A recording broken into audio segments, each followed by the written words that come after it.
فَإِنَّ لَهُ مَعِيشَةً ضَنْكًا وَنَحْشُرُهُ يَوْمَ الْقِيَامَةِ أَعْمَىٰ قَالَ رَبِّ لِمَ حَشَرْتَنِي أَعْمَىٰ وَقَدْ كُنتُ بَصِيرًا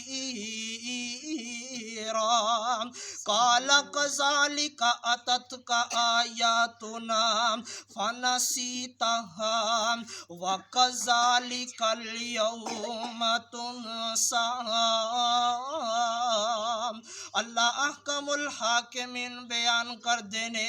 جڑا بے نماز بندہ ہے ومن اعرض عن ذکری او لوگ جڑے میرے ذکر تو اعراض کر دینے ذکر تو مراد نماز ہے انہاں لوگانوں کی سزا دیتی جائے گی فَإِنَّ لَهُ مَعِيشَةً ضَنْكًا انہاں دی معیشت نو تنگ کر دیتا جائے گا انہاں دی روزی نو تنگ کر دیتا جائے گا لوگ بڑے پریشان نے لکھاں دے لکھ کمائی جاندے نے کروڑاں دے کروڑ کمائی جاندے نے لیکن روزی اندر برکت نہیں اللہ احکم الحاکمین بیان کر دینے فَإِنَّ لَهُ مَعِيشَةً ضَنْكًا اللہ انہاں دی معیشت نو تنگ کر دیں گے تے دوسری سزا کیے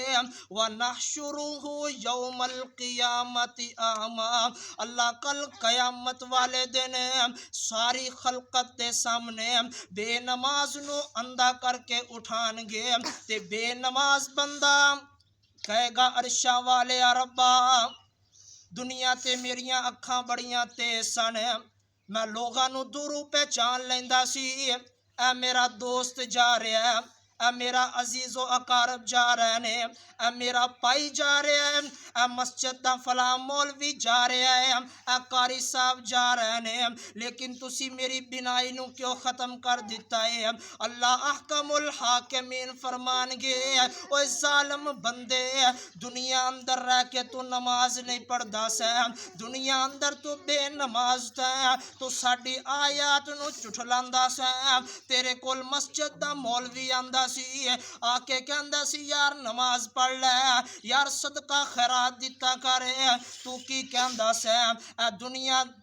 تو کی کہندا سے اے جگ مٹھا تے اگلا کہہ ڈٹھا ویکھی جائے گی جدو مراں گے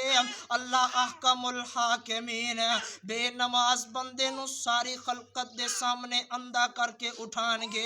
ایتھے بس نہیں قرآن دی دوسری آیات سنو اللہ احکم الحاکمین فرما رہے نے کلا اذا بلغت التراقیہ وقیل من راق وظن انہ الفراق